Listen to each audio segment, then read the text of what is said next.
What's up guys, Intellitech Mobile here, and today is a very special day. It is August 19th, 2024. And what happened 8 years ago? It was the release of a very special smartphone. And it's this one, the Samsung Galaxy Note 7. Now, this particular phone was released, in fact, on August 19th, 2016. And it's very special because it introduced a lot of great features, but it also had one fatal flaw. And that fatal flaw is the reason why you will never see any other YouTuber do a retrospective review on the Note 7. And that's because, well, it explodes. Everyone knows that. I mean, it's the classic trope of the Note 7, and it makes sense because it was recalled twice for doing such a thing. Of course, many of you know the story. A lot of people back then bought the Galaxy Note 7. In fact, 2.5 million people at the time, as of September 2nd, 2016, in just that short period of time, just a few weeks, had bought the Note 7, and they really liked it. This phone introduced a lot of new features. It reintroduced SD card expansion to the Note line, and instead of having a separate line like the previous year with the Galaxy Note 5 and S6 Edge Plus, where we had a separate device with the S Pen and a separate device with the curved display, Samsung introduced them both into a single flagship handset. And they also updated the name. The Galaxy S7 had already come out previously in that year, and it was a very big success, no pun intended. But the follow-up to the iPhone 6s was, in fact, also going to be the iPhone 7. At that point, it was pretty clear that Samsung and Apple's flagship in 2016 were both going to have a 7 in their name. And with other devices that were competing, trying to copy that, like the ZTE Axon 7, Samsung decided to up the number from the Galaxy Note 6 to the Note 7. And because of the release of the Galaxy Note Edge alongside the Note 4, this technically was the 7th flagship Note in the lineup. So, the Galaxy Note 7 released, and the original batch of units had a white battery indicator, which we'll see whenever we boot on this product. This particular one is a silver AT&T unit. Remember back when phones had insignia from the brand? Wasn't that terrible? Isn't it great that that's not a thing anymore? But nevertheless, it was that issue. Phones were a lot crappier back then in terms of them being locked to providers. That was back when we had proper 2-year contracts. Yes, we have two-year contracts now, but most of those contracts, you probably can't see because this one's about to die, but most of the 2-year contracts back then were way different. You actually subsidized the phone partially, and a lot of that cost of the phone was covered by your service plan. Now it's entirely separate from your service plan, and even though the bill's the same, you're still paying the full amount outright for the phone. But it's also a lot easier to unlock phones now than it was back then, so you take what you can get. Now, of course, this isn't the best example because, of course, this one's almost dead, but there's a white battery indicator that shows up on these original Galaxy Note 7 units, but there's a little bit of a problem with these original Note 7s, especially the ones made in Korea instead of China. A few of them have exploded. Now, at the time, there was 110 cases of phones in between the time of the first and second recall that had caught fire, and that was out of 2.5 million devices. Now, only 35 of those cases were actually confirmed to be real Note 7s that actually had the defect, but nevertheless, the press of approximately 100 units going up in smoke was enough for Samsung to recall the device. Now, the recall informally, or I should say, that's not the right terminology, the recall informally began on September 2nd, 2016, but there still were some devices floating around and being sold. So the CPSC, the Consumer Product Safety Commission, stepped in alongside Samsung, and on the 16th of September, production for that version of the Galaxy Note 7 was officially halted and recalled. And about a week later, starting on September 21st, actually that's only a few days, less than a week, the newer units started coming out and was being released to various carriers. And that's when we got the version with the green battery indicator. So the first initial recall, we probably want to turn this up, which probably won't let me, but the green battery indicator was later released after the second batch of Note 7s were released.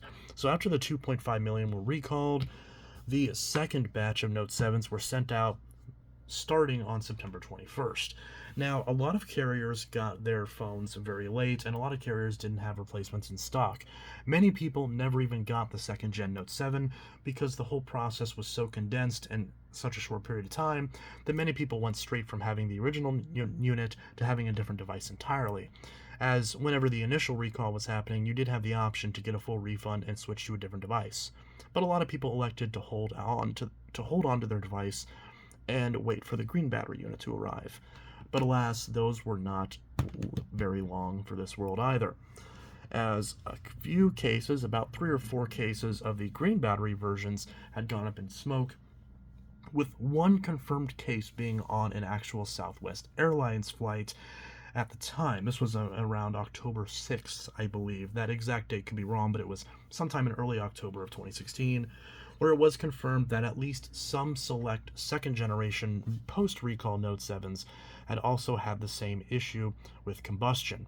Samsung on October 10th responded by halting the production of Note 7 entirely, and the following day issued an expanded recall that extended to every single Galaxy Note 7 device ever released, original and replacement, everywhere in the world.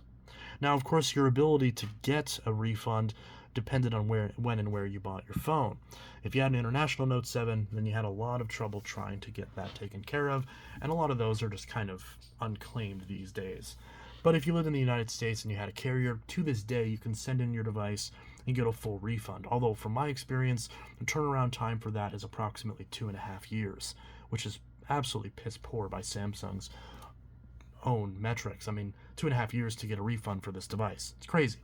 But technically, you can still do it. And at the time, that's when they started sending out the fireproof boxes, and around November, they started sending out more software updates. During the original run, they sent an update that would basically tell you if you had an original Note 7 to upgrade to the replacement model and send your original one back in. Now, afterwards, when all of them were recalled, every device was sent a message saying that the phone could pose a fire or burn risk and to send the unit back to Samsung. Shortly afterward, there were 2 updates sent out, at least here in the US. The percentages differ depending on what region you were at. Some regions did different caps on the battery percentages in order to incentivize people via inconvenience to send in their device. Here in the United States, many carriers in November sent out an update that limited the battery charge to 60% artificially. So the second you got to 60%, it would pop up a message saying that you cannot charge it further and to send in your device, which was actually a decent solution.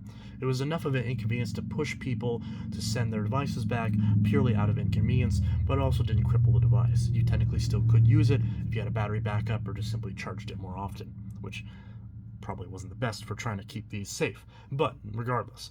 And then starting late December, early January of 2017, a lot of, I should say, late December 2016, early January 2017, carriers in the US started pushing out what is known as the 0% update, which not only basically caps your battery charge to 60% or to 0%, it also basically disables a lot of functions of the phone. And what that essentially does is it prevents, well, I guess disables is kind of the wrong word, even though it effectively is what it is. Because you can't charge it beyond 0%, you can never turn the phone on again. The only way you could get the device to power back on is if you literally took the battery out, charged it in something else, and then put it back in.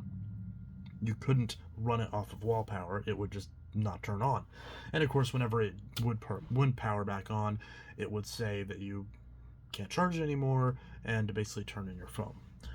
So there are ways to get around those updates, and I actually helped another YouTuber known as Hugh Jeffries actually fix his Note 7s that were both limited to the 60% battery charge update, because those are actually possible to revert back to previous firmware using Odin and downgrading in order to restore full charging functionality and get rid of the recall messages.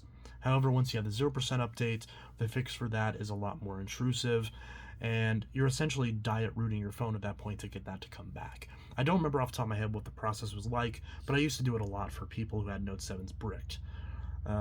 So it was quite an invasive process, and it would actually lead to the fingerprint sensor and secure folder not working because it would trip the knock security feature, but at least you were then able to get your phone working again. So It's a little bit of backstory there for the Note 7, but of course, I will at some point in the future do a full-on documentary on the Note 7 where I explain this entire thing all over again, but in a bit more detail, if you can believe that, and then also hopefully involve some testimony from some other people. But anyways, so the topic now is, of course, the Note 7 in 2024. 8 years later, with zero software support, if anything, I would call it negative software support. What can you still do? Let me put this on the charger. And yes, this has the original battery. I'm going to put it on the charger. So, oh, I love that sound. Isn't that great? Anyways, so what can you still do on the Note 7? Well, not very much. You're limited to Android 6.0 Marshmallow, 6.0.1 Marshmallow technically. Of course, there was no upgrade to Android Nougat, and you didn't get any sort of real software support because any bugs that existed at the time were pretty much put on the back burner because Samsung was trying to address the recall. And of course, it never got actually addressed, as the only updates from there on out weren't actual security patches, they were simply to cripple the phone. So, your ability to use modern apps on Android 6.0 and on the Note 7 are severely limited.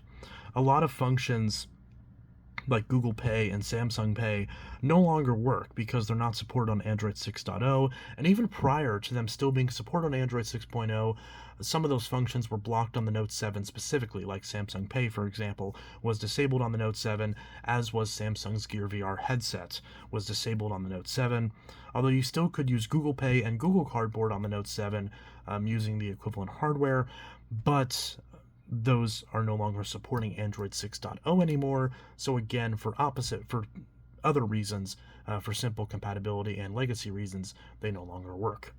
So a lot of more intricate stuff doesn't work anymore.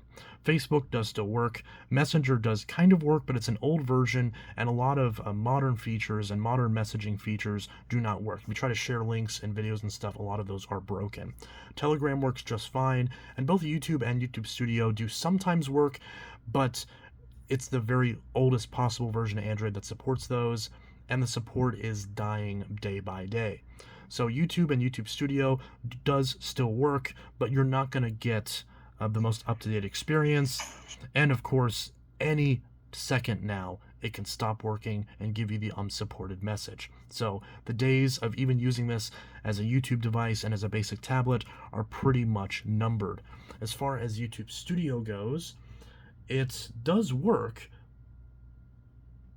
but it doesn't really work because, I mean, it basically forces you to update, and there's no update.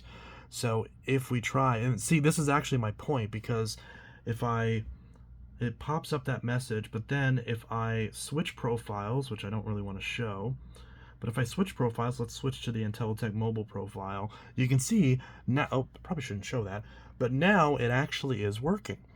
So it pops up that message, but you can technically still use this and still check your comments and all that stuff. But again, it doesn't want it to work, and at any second it will stop working. eBay doesn't work, banking apps don't work, a lot of other apps simply do not work. Any modern apps don't work. TikTok still works, although I can only confirm that it downloads because I refuse to use TikTok, so I can't say for sure how well it runs on the Note 7, but you can technically install it. And of course, a lot of inbuilt apps like Samsung Email and Samsung Notes used to work up until very recently, but they're starting to now get to the point where they're not able to sync properly, especially Samsung Notes. Up until very recently, I could sync this version of Samsung Notes with my account, and now it doesn't. It can sync the folders, but it won't sync any actual notes. So that just recently broke Samsung Notes, which was actually a nice little feature. This was actually the first device to introduce the modern Samsung Notes and retire the previous S Note platform that would have separate action memo functionality. That was actually a sore spot for the Note 7 for a lot of power users at the time that were upgrading from their 2-year-old Note 4s. You lost action memo and a lot of the functionality that came with that, and a lot of people didn't like that. There were ways to get around it back then, like sideloading the older S Note apps, but these days that a lot of that functionality is built back in, so it's not really a big deal. We of course have the S Pen carousel, and it introduced a lot of features like translate, screen write, magnify, and glance, and the ability to record a GIF via the Smart Select function, which all of that still works. So for example, if I go to a YouTube video, Oh, if I go to a YouTube video, it might not let me because of the what I have selected. So if I okay, let's get out of that. So let's go back to a YouTube video. So you can do a lot of stuff with this. So if you want to screenshot something or whatever the case may be, it's easy enough to do. So it's one of those things where the S Pen on this is still an excellent experience, but a lot of the syncing functionality doesn't work. Of course, things like OneNote and Evernote could theoretically still work if you can get older versions to run, but the Microsoft apps at this point are pretty difficult to get working. For years, I've had to sideload older versions of Microsoft Word and stuff like that, and now they're at the point where they work, but they're getting very long in the tooth, and having to sideload every single app and have it be an out-to-date version is getting really frustrating. One thing that still works perfectly, though, is Smart Switch, in fact. So if you want to use Samsung's Smart Switch application to transfer data to or from the Note 7, you can still do that perfectly, which is actually quite nice. So if you've been holding on for this long and you want to upgrade to something else, you can easily migrate with no issues. And this was also back in the era when you finally got an upgrade to 64 gigabytes of storage base, which still was the case even on the much newer Galaxy S9 Plus, so it was kind of future-proof in that aspect. And you also have the ability to upgrade the storage officially up to 256 gigs, although I'm sure a 512 gig SD card would probably work just fine. And compared to the Note 5, you got a much slimmer device that's easier to use, and it was the last Note device with a 5.7-inch Quad HD display, and also the first one to introduce the dual curved displays on a Note, like I mentioned earlier, and HDR functionality as well.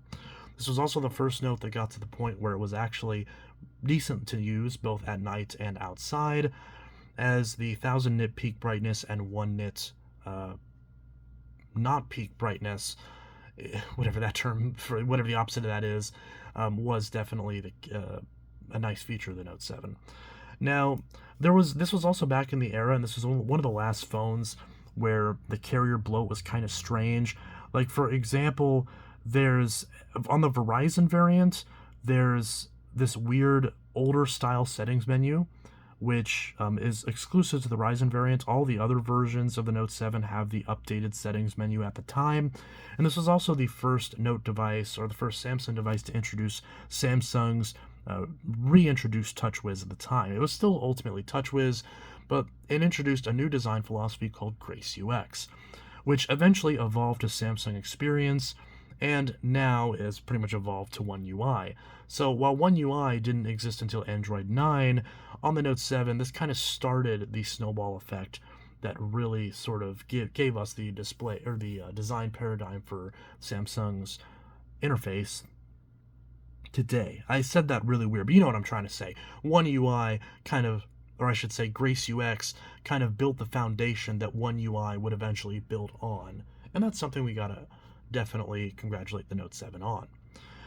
And, even on the later, all the way through the Note 9, the interface design is very similar to what ultimately started here with the Note 7. So that's also a great thing. You also introduced iris scanning, which is still a great feature that I wish was still a thing on modern Notes, because Face Unlock, especially back during the C word of 2020 and 2021, definitely was frustrating to try to do a Face Unlock whenever you had issues with part of your face being covered up. So that's definitely something that was nice back then to have on the Note 7 and the Note 8 and Note 9 and S9 Plus and all that. And this was back in the era when you actually had to swipe to do that. Excuse me, that was really gross. I'm sorry about that. But this was back in the era where you actually had to swipe to activate the iris unlock, but then you also had the fingerprint sensor as well. Whereas on the Note Fan Edition that came out shortly afterwards, you could change that and have the ability to actually activate it whenever you first turn on the screen, which was actually a great feature of the FE, although trying to line this up while also filming is quite the pain, but you get the idea. So, technically speaking, if you wanted a Note 7 and you had a GSM carrier that worked with international phones, the Note FE would have been an option about a year later.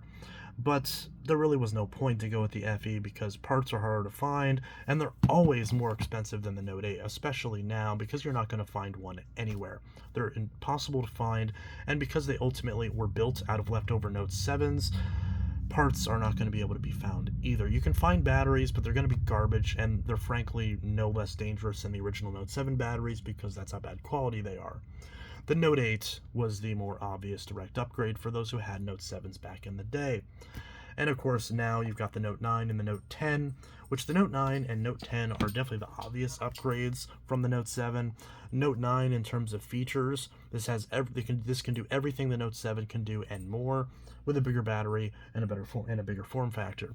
The Note 10 was really nice because even though the Note 10 sacrificed a lot of the features that the Note 7 was proud of having, like the iris scanner and the headphone jack, in terms of form factor, it was the last Note to have the very small form factor like the Note 7, because the actual Note 7 was pretty much the exact same size as the Note 10.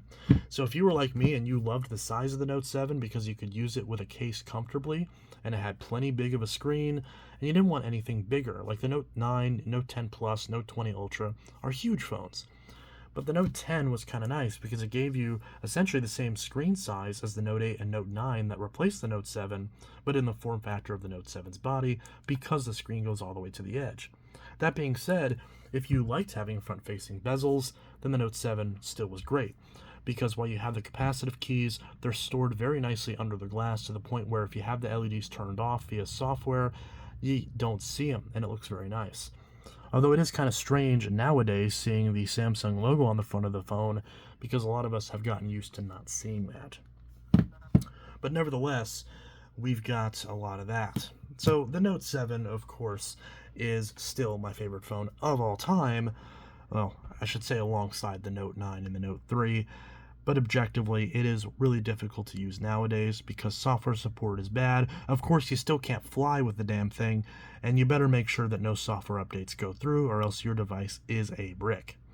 And I've used this up until very recently on Mint Mobile, and data and texting and all that still work just fine, which is kind of surprising. Mint Mobile is thankfully like the only NVMO that still allows you to use older handsets, as a lot of MVNOs are artificially locking out older devices and not allowing them to be useful on the network, even if they still support LTE. Mint doesn't do that, which is another reason I really like Mint.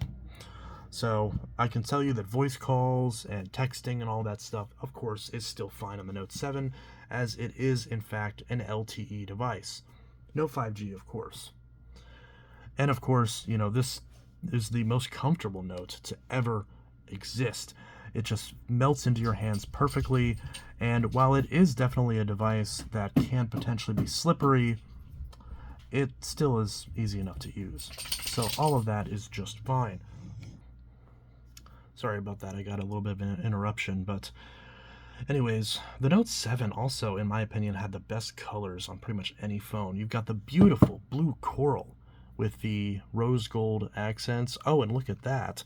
First Samsung phone with USB Type-C. It has a water-resistant S Pen, the first Note device with IP68 water resistance, both with and without the pen inside of its silo, and the pen itself is also water-resistant.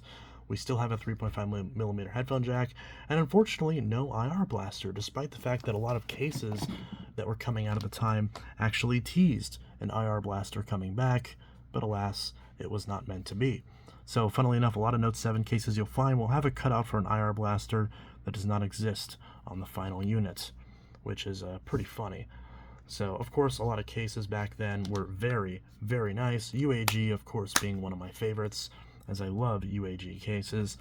And Spiegel's Neo Hybrid cases were also quite nice, too, back in the day. So, and I even have some of the rare, like, Samsung feature cases as well, which I'll do a separate video on. Just my general Note 7 collection. But yeah, and the Note 7 is also one of the few phones where I actually have it in every color. I've got the blue coral, the silver titanium, of course, and then for the FE, which fills out the rest, I've got the black onyx and the gold platinum.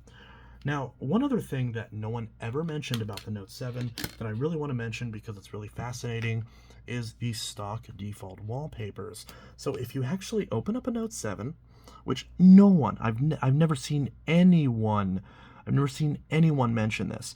But if you go to wallpapers and themes, by the way, this was the first phone in Samsung's lineup to introduce separate theme categories for both wallpapers. Well, no, I guess not just wallpapers, but also themes and icons being applicable separately, which is really nice. And all this still works. So I can actually, if I want to implement a material design, remember back when the Nexus stock Android was called Material Design, I can implement a material icon pack, and now it all looks very Nexus-esque. Because remember, at the time, the newest Nexus was the Nexus 6P. The Pixel was still a ways away. In fact, the Pixel came out at just about the exact time that the Note 7 was finally halted production, which is funny. But if we go to our wallpapers, we can tell we have matching wallpapers from every color. So we have the motion wallpapers too, which had some cool parallax effects. And you can see a lot of these are pretty typical. The blue wallpapers were for the silver phone, gold for gold. Some of these were these two were from the blue coral, these two were from the black onyx. And we also have some random pink wallpapers too, speculating that there might have been a pink Note 7 that would have came out around November, December, had the recall not actually happened. And we do know that that was about the time that the pink color was introduced for the S7 and S7 Edge, so it's possible there would have been a matching Note 7 planned in a pink color at the time, but it simply never came out. So you never see those wallpapers, but in fact they do exist. And of course you have the S Pen themed wallpapers for all of the devices as well, which still look really nice today. And they're my go-to whenever I want a pitch black wallpaper, because I can select it, zoom in on the black part, and then all the OLED pixels are off entirely, which is really great to save battery life on an OLED display. And of course, this was the first Samsung display that allows you to down-tune the resolution as well. So not only is it Quad HD, but you can even down-tune it to 1080p or go away, or 720p as well. So if we go to display, we also have a blue light filter that was introduced, different content scaling, smart stay from the S4 still exists, and you can do a night clock, although the always-on display was definitely the flagship feature at the time, as this was the first iteration of the always-on display to support more notification types outside of texts and calls. You also have the ability to keep the screen turned off, and you also have the LED indicator, which is not a thing anymore, although I never really liked that, so I always turned that off. So yeah, and you could also add or remove the frames from the icons as well. This is the first one to introduce frames around the icons by default as well. Of course, that doesn't apply with second-hand themes. You can tell I know a lot of this just by heart because, I've kind of really dug into the Note 7 whenever I got one back in the day. And it really sucks. Somewhere out there's an alternate reality where this phone was never recalled, and it still would be a decent budget choice, although much like the S7 and S7 Edge, it would be getting pretty long in the tooth on Android 8.0. Because, of course, if this was still alive, it would probably get updated to Android 8.0, just like its S7 contemporaries. And the Note FE, however, because it technically released the year after, it does run Android 9 Pie, which is substantially more up-to-date. So I guess you've got that option as well. So, pretty interesting. But beyond that, the Note 7 is one of those phones that was kind of forgotten by history. And it makes sense why. Obviously, the massive failure rate and the major safety hazard. I mean, it was basically just a suicidal ad campaign. And every time you got on a plane or on a bus, they would say you can't have a Note 7 anywhere. So with that in mind, and there's edge lighting as well, which is always a fun feature. With that in mind, nobody has these anymore. And yet I'm a weirdo, and I've got 4 of them. But anyways, there might not be much else to talk about with the Note 7, but let's just appreciate it for what it was. Had this design flaw with the batteries not actually happened, or at the very least not been because let's be honest, it was still a relatively small number of cases, so had there not been a big media uprising about it, it's possible that the device still would have been on sale, and Samsung very well could have just done individual replacements for units that had caught fire. But of course, here in the United States, we are very bullish on consumer safety, and I'm not saying that's a bad thing, it definitely isn't. But, it was definitely, while it was more often than the average smartphone, it still was very low chance of actually happening. I mean, do you know anyone whose Note 7's caught fire? I will tell you this. I've had multiple Note 7s that I've sent back to Samsung, and before I sent them back, I smashed them to pieces and deliberately broke the battery, and they never exploded. And yet I've had two S7 Edges catch fire, despite the fact that the S7 Edge was never recalled. The S7 Edge has the exact same battery flaw as the Note 7. It's just slightly less pronounced because there's way more S7 Edges out there. So the actual percentage, to be fair, is still lower. But that being said, the Note 7 is a fascinating phone, and as someone who's one of the few people that can answer questions about it, I would love to hear your questions and thoughts in the comments below. The Note 7 was a great phone, and of course people will still make explosion jokes about it, and that's perfectly valid because there were ultimately some people who did get hurt, and those people of course have zero positive things to say about the device. But Samsung learned from it, and it sparked a conversation that was very important about consumer safety and about the safety of lithium-ion and lithium polymer batteries. So the Note 7 sacrifice in that regard is definitely well respected, as the Samsung 8-point safety check that later was implemented on the S8 and Note 8 series, and to this day and beyond, definitely does lead to safer handsets and safer batteries in devices. Although it is still an issue that we struggle with as we try to cram more power into these devices, it's definitely something to think about. So, anyways, this was Intellitech Mobile with my retrospective review on the 8-year anniversary of the initial release of the Galaxy Note 7, and I hope you enjoyed this video and found it interesting. Let me know your thoughts in the in the comments below, and if you have any questions about this phone, since I'm one of the only few people who can actually answer it, then let me know, because there's a lot of interesting things about this device that no one can answer these days because they don't have them anymore. Anyways, this is Intellitech Mobile signing out. Peace.